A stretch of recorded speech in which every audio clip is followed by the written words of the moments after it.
გამარჯობა, მე სოფიო ნაცვლიშვილი ვარ და ვეტე საქართველოს ნიუსის გუნდთან ერთად ახალ ამბებს წარმოგიდგენთ. დატბორილი თელავი იყო თუ არა მოსალოდნელი სტიქიის ასეთი შედეგები კახეთში. საქართველოს ხელისუფლება Deep State-ს კიდევ ერთ კრიტიკულ რეზოლუციას უკავშირებს. ამ ფონზე კი ევროკავშირის უმაღლესი წარმომადგენელი საგარეო და უსაფრთხოების საკითხებში ამბობს, რომ საქართველოს ხელისუფლებასთან მათ ურთიერთობა აღარ აქვთ. დღეს სწორედ ამ თემებზე ვისაუბრებთ. დანგრეული ხიდი, დატბორილი საცხოვრებელი სახლები და კომერციული ფართები, დაზიანებული ელექტროგადამცემი ხაზები და ავტომობილები. სტიქია თელავში კავკასიონის და ალაზნის გამზირები მთლიანად დატბორა. ადიდებულმა თელავის ხელმა ღვარცობთან ერთად ქვაღორღით გაავსო ქალაქის ნაწილი. უპრეცედენტო მასშტაბის სტიქიათ აფასებს მომხდარს ადგილობრივი ხელისუფლება. სტიქიის ზონაში მძიმე ტექნიკა მუშაობს. გარემოს ეროვნული სააგენტოს პირველადი შეფასებით ნალექმათვის ნორმის 85% შეადგინა. მიუხედავად იმისა, რომ ღვარცობ დამჭერმა ნაგებობებმა ნაკადის ნაწილი შეაკავეს, ძლიერმა ღვარცობმა მათ გვერდი აუარა, დააზიანა ნაპირდამცავი ნაგებობები და გზის მონაკვეთები. იყო თუ არა შესაძლებელი სტიქიის შედეგად მოსალოდნელი ზიანის პროგნოზირება და თავიდან აცილება. ჯერ კიდევ 6 წლის წინ შესაძლო შედეგებთან დაკავშირებით ქართული მედია საუბრობდა. გარემოს დაცვით თემებზე მომუშავე არასამთავრობო ორგანიზაციების მიერ მომზადებული კვლევების საფუძველზე ვრცელი სიუჟეტი ამ თემაზე მაშინ ჟურნალისტმა ნინო ვარძელაშვილმა მოამზადა. იყო თუ არა რეაგირება საკითხზე, რა პრობლემები იკვეთებოდა ჯერ კიდევ წლების წინ.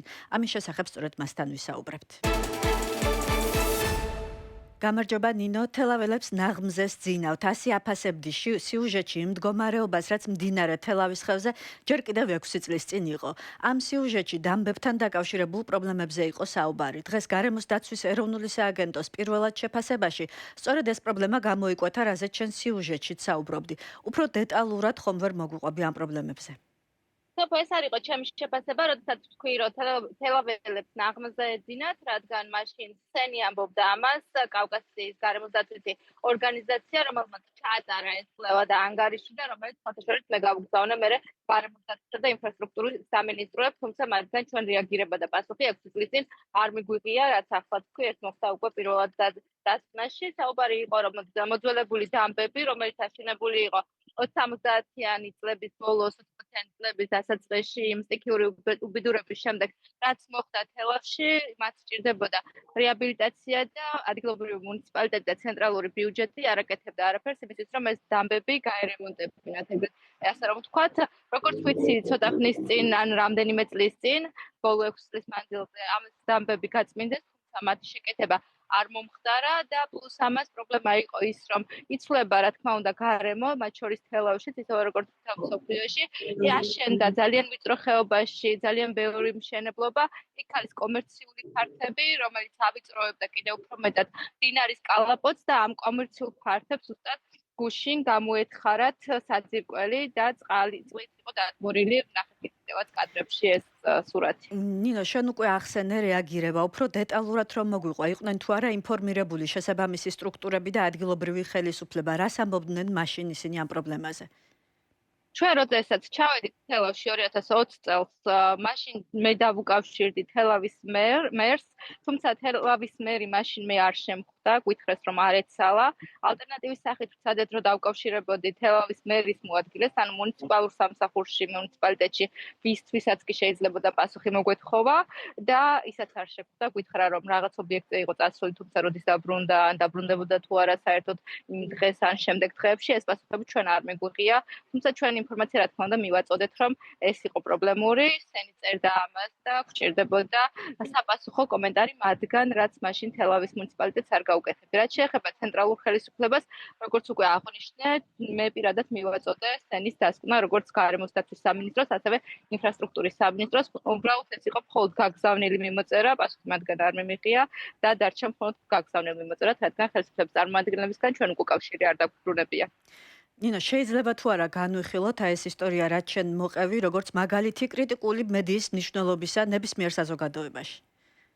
ეს არის ერთ-ერთი მაგალითი, რა თქმა უნდა, სოფო, იმიტომ რომ სახელმწიფო მედია არ აშუქებს ისეთ ფაქტებს, რომელიც არაწუხებს ხელისუფლებას, ეს ჩვენ ძალიან კარგად ვიცით და როცა კრიტიკული მედია, მაშინ მე ფორმულას სახელით ვაშუქებდი თელავის ხელის ამბავს, აშუქებს ამბებს და ამბობს, რომ ეს არის პრობლემური, ხელისუფლება არც კი გველაპარაკება. რა თქმა უნდა, ეს არის მედიის ძალა, რომ შეგვიძლია რაღაცეებში პრევენციულები ვიყოთ და ვუთხრათ მაგალითად ხელისუფლებას, რომელიც არ კითხულობს ანგარიშებს და დასკვნებს, რომ ეს წერია ამ კონკრეტულ ანგარიში და შესაძლებელია რომ რეაგირება გქონდეთ მათ, თუმცა ამ შემთხვევაშიც იგივე მოხდა, მედიამ შეასრულა საკუთარი როლი კრიტიკულმა მედიამ, თუმცა ვერ მიიღო უკავშირი. გაგახსენებ სხვა შემთხვევებსაც, იგივე იყო თუნდაც რაჭის სტიქიის დროს, როდესაც მედიამ გამოიწია ძალიან ბევრი რაღაცა, მაშინ მთის ამბებმა გამოძიებო რეპორტაჟი მოამზადა და იმ ცოტა უფრო ადრე იყო თბილისის სტიქიის 13 ივლისის მოვლენები, სადაც ასევე კრიტიკული მედია თამაშობდა გადამწყვეტ როლს და ყოველთვის ჩვენ ხედავდით სურათს, რომ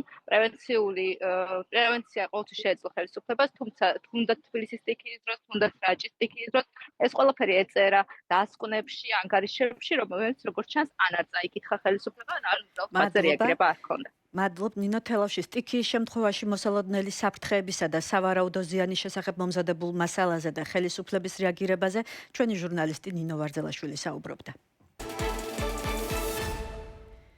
მედიის წარმომადგენელზე თავდასხმის ერთ-ერთი ყველაზე გახმაურებული საქმე განიხილებოდა თბილისის საქალაქო სასამართლოში. დაზარალებული ჟურნალისტი გურამ როგავა მასზე ძალადობაში ბრალდებული სპეცრაზმელების პროცესზე ცარიელი ფურცლებით მივიდა. მისი თქმით, ეს სიმბოლურად ასახავს საქმის მასალებს, რადგან საქმეში მტკიცებულებები არ არსებობს და მხოლოდ ბრალდებულის აღიარებითი ჩვენებაა, რომლის სანდოობასთან დაკავშირებითაც კითხვები ჩნდება.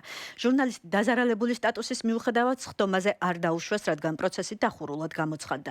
გურამ როგავასა და ზვიად მაისაშვილზე ძალადობის საქმეზე 3 სპეცრაზმელია დაკავებული, ხოლო მთლიანობაში 2024 წლის საპროტესტო აქციებთან დაკავშირებულ ეპიზოდებზე ბრალი 5 პირს აქვს წაყენებული. მათ სამსახურეობრივი უფლებამოსილების ძალადობის გადამეტებას ედავებიან, ხოლო როგავას ეპიზოდში ერთ-ერთ ბრალდებულს დამატებით ჟურნალისტისთვის პროფესიულ საქმიანობაში უკანონოდ ხელის შეშლაც ედება ბრალად. ბრალდებები 5-დან 8 წლამდე თავისუფლების აღკვეთას ითვალისწინებს.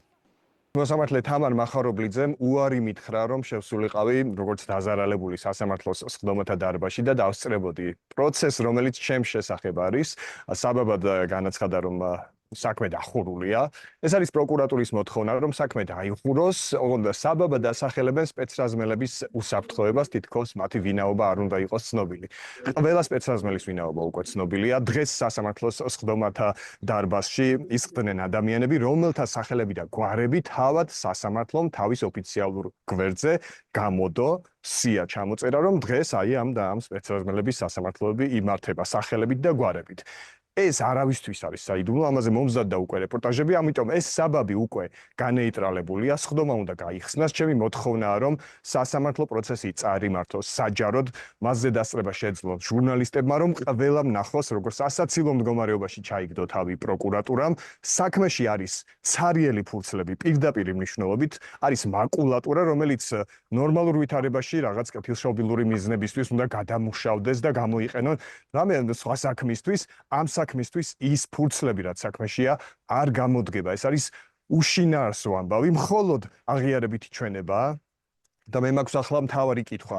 ეს აღიარებითი ჩვენება პირმა, რომელიც შემზე თავდასხმისთვის არის დაკავებული, რა ვითარებაში მისცა? რის სანაცვლოდ? ეს იყო ზეწოლა, მოსყიდვა, რაზეც არსებობს ინფორმაცია, თუ სხვა მექანიზმები გამოიყენეს. ეს კიდევ ცალკე გამოძიების საგანია. მე როგორც ჟურნალისტი, რომელსაც პირველ რიგში მჭირდება მტკიცებულებები, ახლა ამ საქმეში არ მაქვს ეს მასალები და შესაბამისად ეჭვი მაქვს, რომ სულ სხვა პირია დაკავებული და არა ის, ვიზეც მე და ელისო ჯარიაშვილი მივუთითებდით პირველ გამოძიებაში.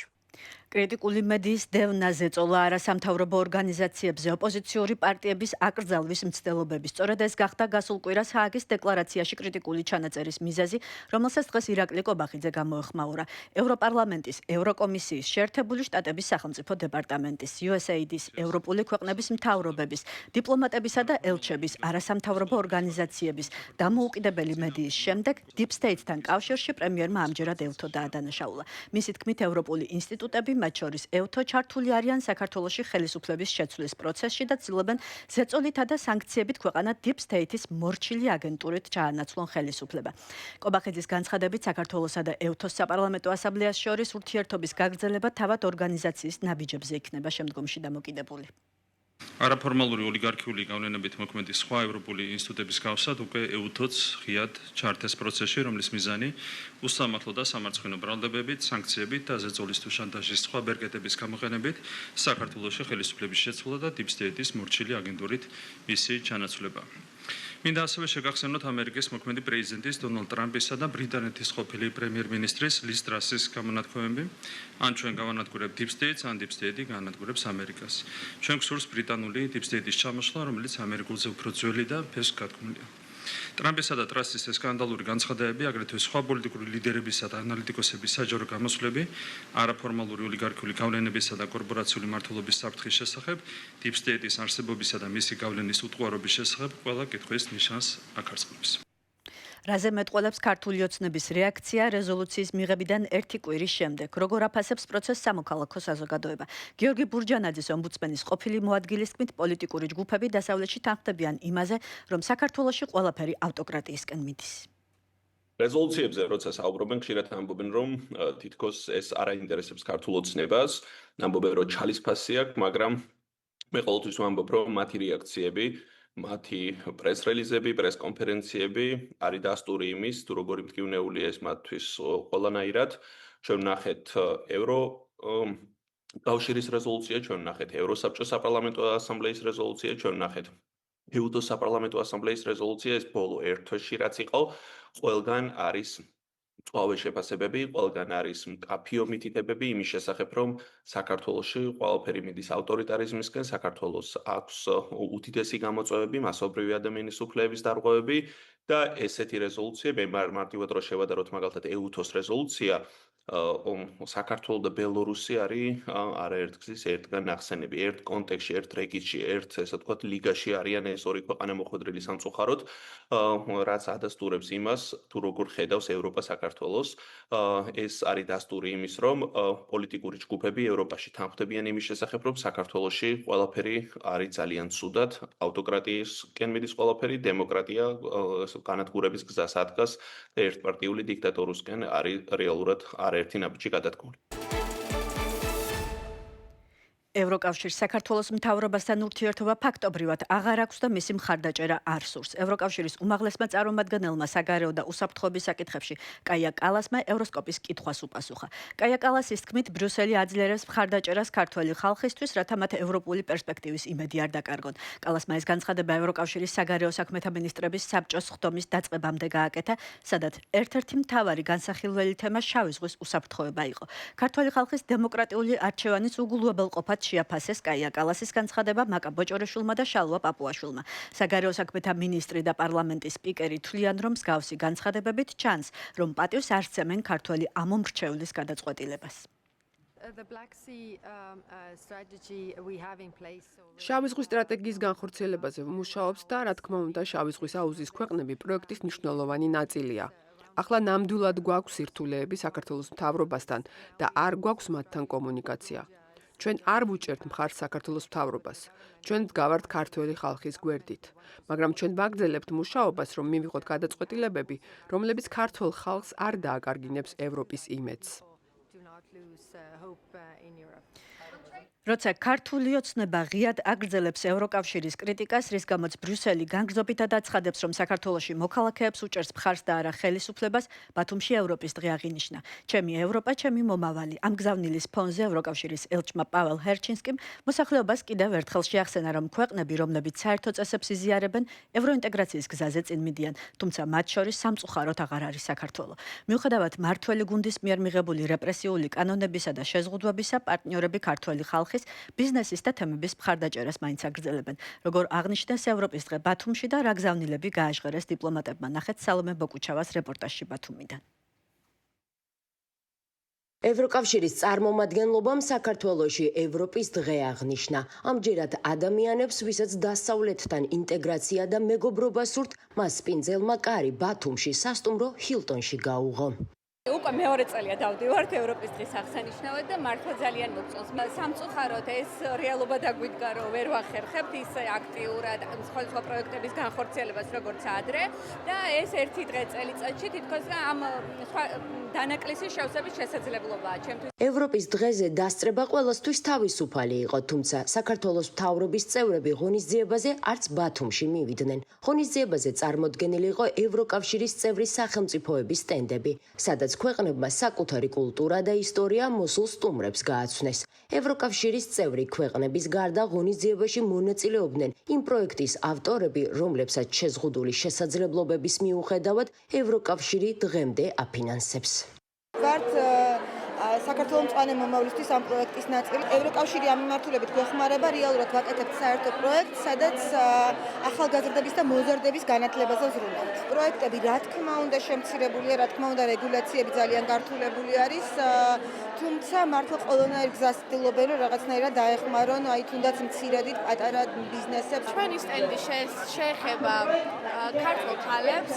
ჩვენი მიზანი არის ის, რომ გავაცნოთ ხალხს ეს ადამიანები. სწორედ ამ დასავლური და ევროპული იდეა გენდერული თანასწორობა და გენდერული საქმის წინწაწევა, ამიტომაც ჩვენ გამოვყავით სტენდი მოსაწყის ქართული გამორჩეული ხალხისთვის, რომ აგვემაღლებია ცნობიერება საქართველოში და გაგვემართლებია ინტეგრაცია ევროკავშირში. მიუხედავად შემზღუდველი კანონებისა საქართველოში, რამაც პროექტების განხორციელების შემცირება გამოიწვია, ევროკავშირი ქვეყნის დახმარებას მაინც აგრძელებს. გამოფენის, პრაქტიკული ვორქშოპების, დისკუსიებისა და კულტურული აქტივობების მეშვეობით დამსწრე საზოგადოებამ გაიგო, თუ როგორ აგრძელებს ევროკავშირი ინვესტირებას ადამიანების, თემებისა და ბიზნესის მთელი ქვეყნის მასშტაბით.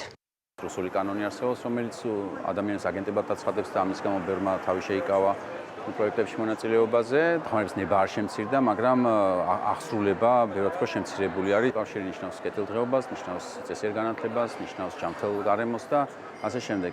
ამ ეტაპზე, რაც უნდა ილაპარაკოს რეჟიმმა და პროპაგანდამ, სივრცე, სადაც ადამიანი ბედნიერების მიღწევას შეძლებს, მსოფლიოში მეორე ეგეთი არ არსებობს.